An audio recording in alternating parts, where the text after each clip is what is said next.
I'm Charlotte McLeod with investingnews.com, and here today with me is Brent Cook, economic geologist and founder of Exploration Insights. Thank you so much for being here. Great to have you. Well, thanks for the invitation. Of course, it's nice to see you.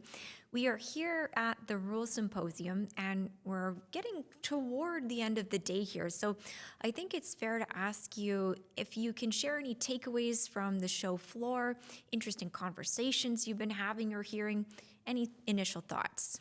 I guess, as usual with Rick and the companies he invites, that's a very high quality group of companies. I mean, there's 2 or 3 I talked to today that, I've wanted to reach my wallet, which I'm not going to do. I'll wait till I get home and actually do the work. But it's a good show.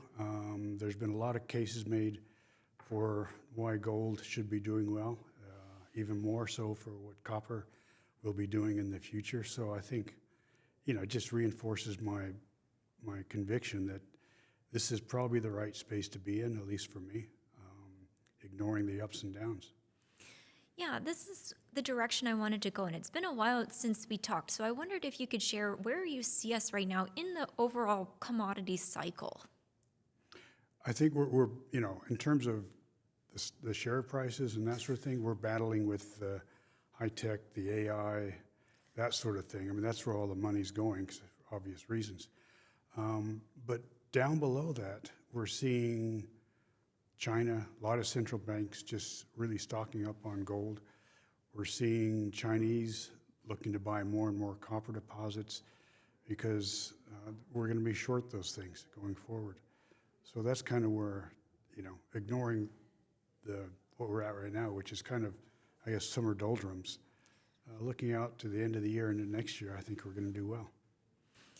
Do you think it's interesting you mentioned all that attention is going into AI stocks and popular things like that? Is there a time when that money starts to come over from there into this sector? Because, of course, copper and things like that, that's the components of what you need for AI.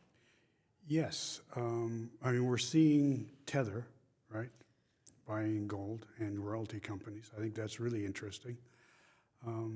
We're seeing, I forget the companies, but there's some of these big tech companies are investing into gold, or some of the venture capitalists in the Bay Area are funding cobalt. So yeah, they're recognizing that down the line they need these metals, they need rare earths as well. So yeah, it is starting to filter in, and I think we'll see some of the investors in that sector start looking into this.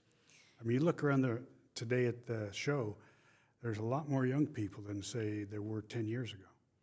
Yeah, I think that's definitely true. And interesting you mentioned Tether. I've been watching that as well, and I also think it's quite interesting.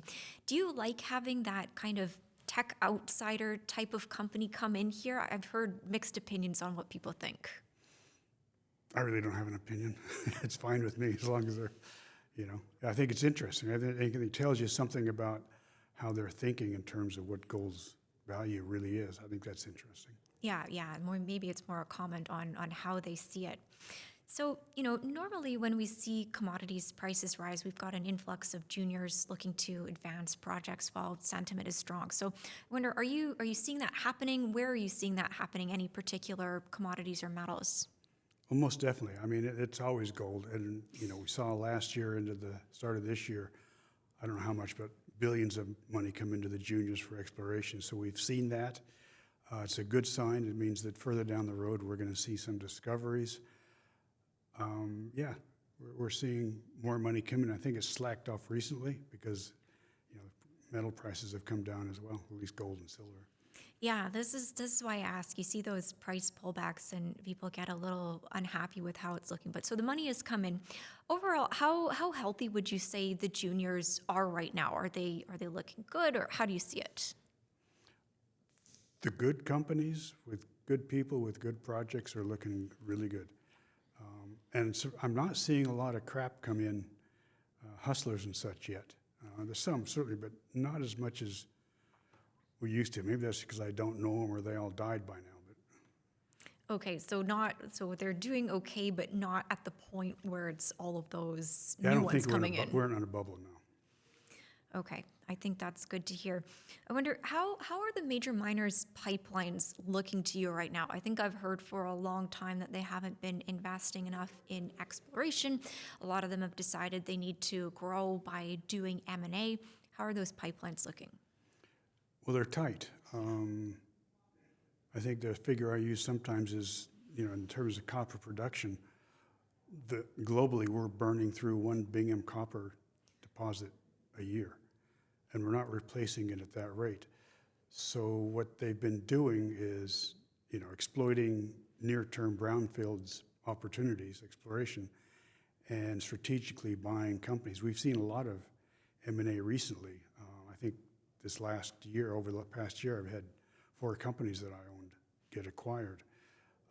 But those are very strategic. It's they're next door, or they're working in the country, and the deposit itself is high quality. That's what they're buying, and that's what they're going to continue buying. Okay, so they're going to keep buying, and do you see majors making more effort to do their own exploration, or that's just not really happening at this point? To some degree, but no, they haven't really picked up in general. I mean, certain companies have, but in general, they have not really picked up their exploration. They seem to be, or greenfield exploration, they seem to be focusing a lot more on brownfields, which makes sense because it's, the infrastructure's there. So copper in particular, I hear a lot of positivity about copper long term. And when you hear those statistics, like you had mentioned, we're using up 1 Bingham Canyon per year, and there's all these other, I guess, statistics about how many copper mines we need to find by X date. Where is it all going to come from? When you phrase it like that, it just doesn't sound like it's going to be possible. I actually don't know. I mean, certainly it's going to demand a higher price, which will bring in a lot of these. I mean, there's a lot of mediocre deposits out there. Yeah. That I guess those can come into production. The scary thing is, though, say you're a major mining company and you're going to buy a mediocre deposit, recognizing that it's going to be 5 years at least before it's built and producing. It's going to cost you $1 billion, and you're going to try and project 5 years out what the copper price is going to be. It's a gutsy move. Yeah. So there is an element of we just don't know quite how this is going to play out. Mm-hmm. Okay. I wonder, I've been hearing at this event talk about M&A really heating up as this year progresses into next year. Is that, we've talked about it, I guess, a little bit on the copper side there. In general, do you see more deals being done in the mining sector? I think it's going to slow down a bit just because, the most obvious high-quality projects, for the most part, have been acquired. And there's still stuff out there, and that's sort of what I'm here looking for. But, they're few and far between. Yeah.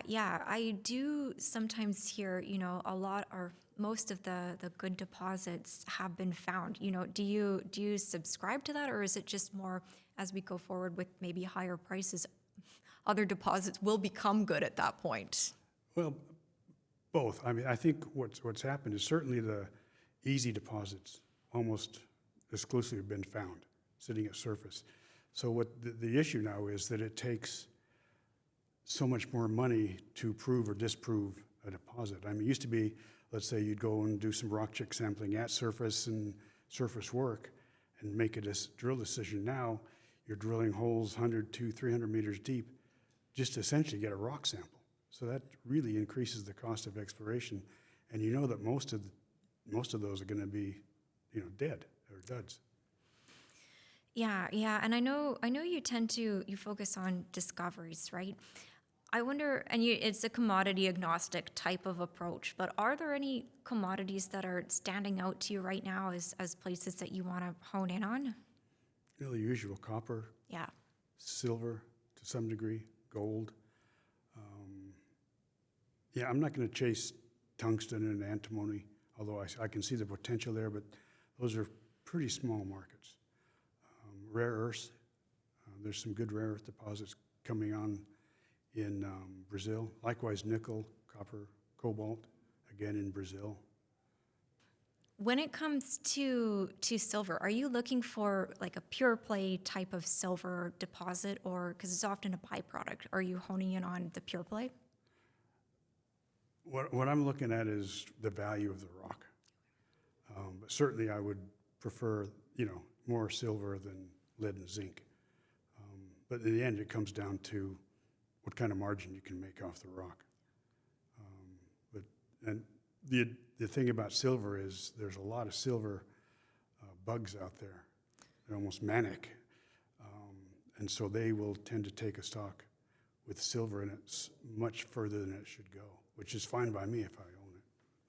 Right, yeah. How much does that come into play, I guess, when you're making your decisions? You've got what you're doing, but then there's also the general public out there. That's an interesting question. Yeah, it does, because I know that there's such a shortage of pure silver plays that if you can find one, it's going to do, much better than one with lead and zinc as well. So it's a unique club of companies that actually have all that silver. I mean, Vizsla Silver, it is a fantastic deposit, but what a disaster that was. And you couldn't predict it. At least I couldn't.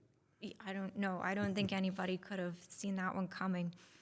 And maybe it's a good transition over to jurisdiction. There's a lot of talk right now, I think, since the Iran war began, especially about jurisdiction. Where are people willing to go? So has that become, I guess it's always important, has it become any more important for you in recent months, or how are you seeing it? Sort of the same. I mean, you've got to see what the government's up to, and then once you get to that point, the province that you're in, that makes a big difference, and then the locality as well. But there are places I wouldn't go. I mean, Venezuela's got a lot of gold, right? And it's supposedly opening up and yada yada, but I'm not going there. It's just too unknown. Okay, so Venezuela, that's a no-go. Are there any jurisdictions that you think are more up and coming, things that are becoming more promising? Scandinavia, for sure. I think Bolivia is getting better. Eastern Europe, depending. Spain, a lot of the usual places. Brazil, I think Brazil's a great place to be. Argentina. That's sort of top of my head, the ones I like. Western U.S. Okay, those are some ones that we can be watching. So we mentioned we're here at the Rural Symposium.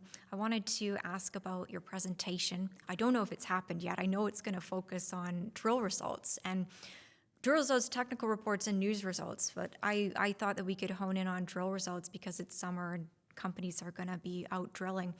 For investors who might just be learning the basics, what would be your top considerations when you're reading a news release on drill results? I guess, well, when a news release comes out, if it doesn't have a cross-section, long section, some sort of geologic section and some technical information, don't even bother, because, that tells you something's wrong with management. I think what we're going to look at is what the actual mine grade is going to be. I mean, you can get 10 grams over 10 centimeters, but that's not mineable. When you won't drop that down, it's 1 gram over a meter, and that's not mineable either because it's too low grade in a vein. So you want to look at, what the grade in tons might be in the deposit type. Metallurgy, is it oxidized? Is it sulfide? Is it refractory? That comes later on, but that's one of the first questions I look at when I see a release of some new drill results, gold drill results. Is this oxide or sulfide, and what's it in? Is it encapsulated in silica, or is it free? That sort of thing. So just those are the very earliest things you want to look at. Okay, and I know you covered at least one red flag in there. I was going to ask, are there any real red flags that you would caution people to watch for? I guess one I'm going to mention in my talk is any company that's building a mine on a preliminary economic assessment, a PEA, it's a bad idea. It's just avoid. Another thing, how much debt, if a company's building a mine, what's the debt to equity ratio? The more debt they can take on tells you it's a higher quality project generally, because the bankers and such, they put some real due diligence into before they give the money, whereas a brokerage firm, they're more interested in just getting the commissions. Is that done often that a company will say, okay, we've got the PEA, now we're going to do this? It happens probably once a year, and it almost always fails. Okay, so avoid. Fun question maybe. Any companies whose drill results you are waiting for right now, looking forward to? Geez, a lot. I was just talking to West Haven. They've got a big drill program just starting. Prospector up in the Yukon, that's got a lot coming on. Geez, there's a lot. Kincora, drilling in Australia. Yeah, I could go on and on, but there's quite a few. I mean, everybody's drilling right now. Yeah, no, exactly. It's hard to pull them out. The other thing I was going to ask, so talking about PEAs and all the studies that companies do, at this point we've reached a time when maybe a lot of companies have done them in earlier years when metals prices were lower. Do you think that those companies need to go back now and redo them, or how should that be addressed? Yeah, I think so. I mean, Yeah. it's always worth updating your information, for sure. But that's another thing you want to look at. What metal prices are they actually using? Yeah. If they're using 2,500, 3,000 gold, I'll go along with that. But they're at 4,000 or 5,000. No, that's Right. not legitimate. You want to know something that can withstand lower metal prices. Right, yeah, I guess so in a sense, if they did it at the lower prices and it looked good, then you can kind of Yeah. project. And I Okay. think there's different ranges of accuracy in these PEA versus a PFS versus an FS.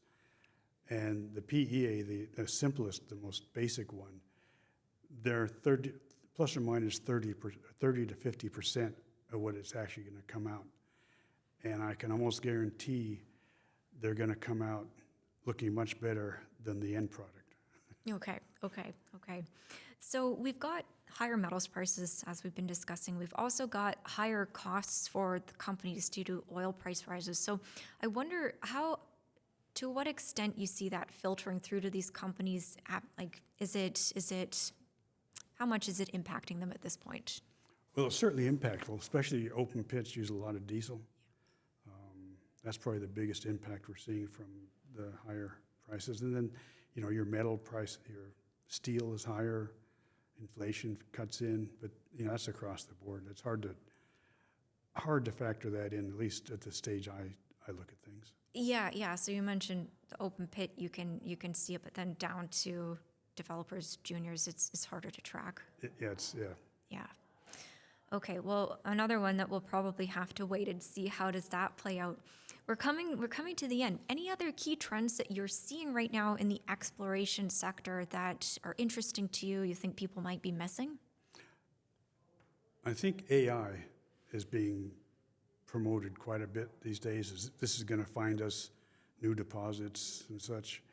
And it may be getting somewhat overhyped, in my opinion. I think if you've got a ton of data that's decades old and you can synthesize that, and that's where it comes in real handy. But the less data you got, the more you're going out into the grassroots exploration, I think the less helpful it's going to be out there. And ultimately, in the end, I was talking to somebody about this today. I've seen, hundreds of deposits, right? And so I could look at data, look at a project, and relate that back to something I saw in Australia or New Guinea.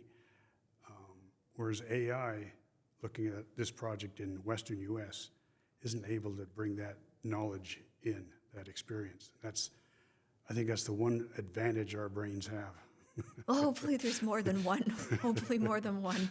Okay, no, that makes sense though. So in cases where you've got a lot of data, maybe it can help you. It can very speed up the whole process of synthesizing the data, and it's great for that. Yeah, but of course, if you're working from nothing, it's not going to help you very much.